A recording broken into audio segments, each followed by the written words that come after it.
শুভ সকাল বন্ধুরা, আমি চন্দ্রিমা। সবাই কেমন আছেন? চলুন আমার ছোট্ট রান্নাঘরে আপনাদের সকলকে স্বাগত জানাই। আজ রান্নাটা শুরু করা যাক।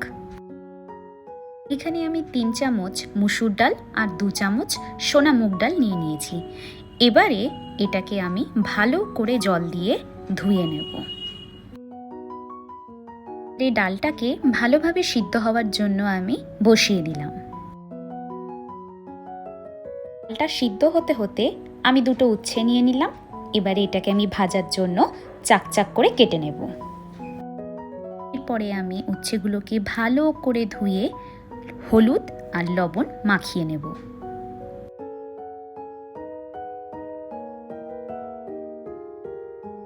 এবারে আমি একটা কড়া বসিয়ে তাতে অল্প করে সর্ষের তেল দিয়ে দেব।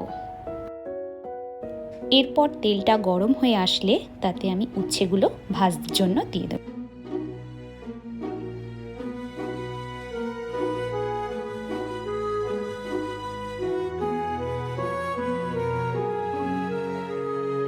ডালটা ভালো করে সেদ্ধ হয়ে গেছে।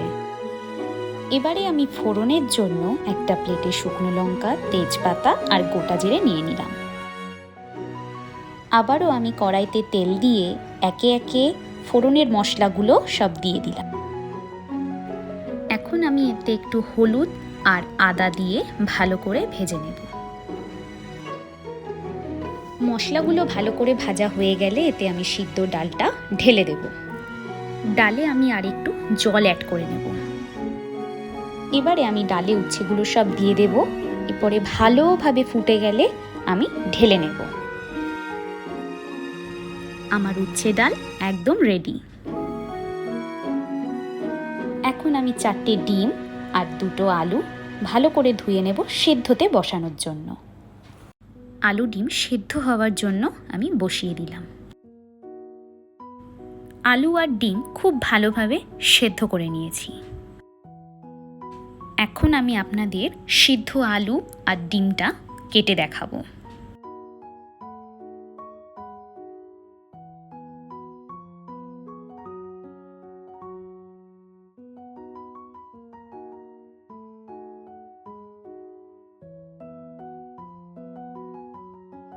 এবারে আমি একটা কড়াতে আবারও তেল নিয়ে কিছুটা হলুদ দিয়ে দেব।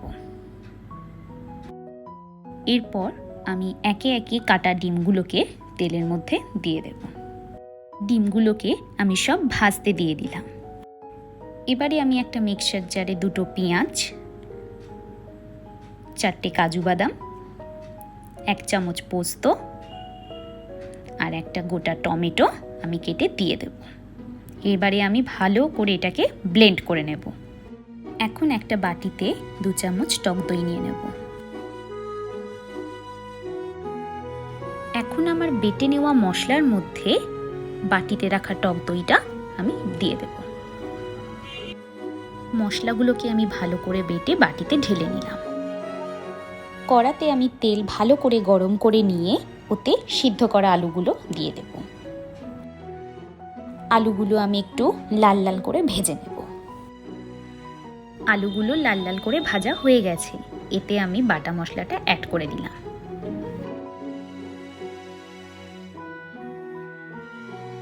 এরপর আমি মশলাগুলোকে ভালো করে কষাতে থাকবো যতক্ষণ না অবধি তেল ছাড়ে। দেখুন মশলা থেকে কিন্তু ভালোভাবে তেল ছেড়ে গেছে। এরপর আমি একটু হলুদ, জিরে, ধনে, শুকনো লঙ্কা আর আমার বানানো একটা মশলা আমি নিয়ে নিয়েছি। এরপর আমি একে একে সব মশলাগুলো এর মধ্যে দিয়ে দেব। এরপর আমি একটু জল দিয়ে এটাকে ভালোভাবে কষিয়ে নেব আরো।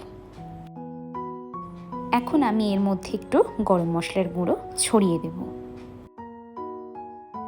আবারও আমি এটাকে ভালো করে কষিয়ে নেব। মশলা আমার খুব ভালোভাবে কষানো হয়ে গেছে। এবারে আমি ঝোলের মধ্যে ডিমগুলোকে একে একে দিয়ে দেব, দিয়ে একটু ফুটতে দেব। দেখুন তরকারিটা কিন্তু খুব ভালোভাবে হয়ে গেছে। এবারে এটাকে আমি পরিবেশন করব। আমার ভিডিওটা যদি আপনাদের ভালো লেগে থাকে তাহলে লাইক, সাবস্ক্রাইব আর পাশে থাকা বেল আইকনটি ক্লিক করতে একদম ভুলবেন না।